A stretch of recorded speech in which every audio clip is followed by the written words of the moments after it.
આજના સમયમાં ચૂંટણીઓ માત્ર રોડ શો અને સભાઓથી નથી જીતાતી। નેતાઓના ખરીદ વેચાણની પ્રથા આપણે ત્યાં જાણે સામાન્ય બની ગઈ છે।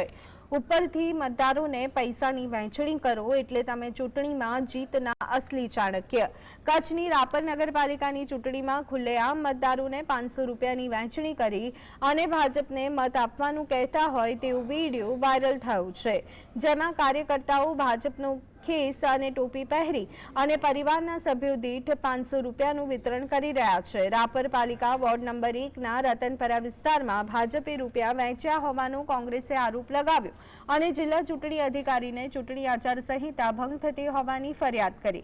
ફરિયાદમાં ઉલ્લેખ કરાયો છે કે ભાજપના વોર્ડ નંબર 1ના ઉમેદવારોની પેનલના સમર્થનમાં સ્થાનિક આગેવાન વાઘજી મુંજાદ રતનપરા વિસ્તારમાં વોર્ડ દીઠ 500 રૂપિયાની ચલણી નોટનું વિતરણ કરી આચારસંહિતા ભંગ થઈ રહ્યો હોવાથી કાર્યવાહી કરવાનું કહેવાયું છે।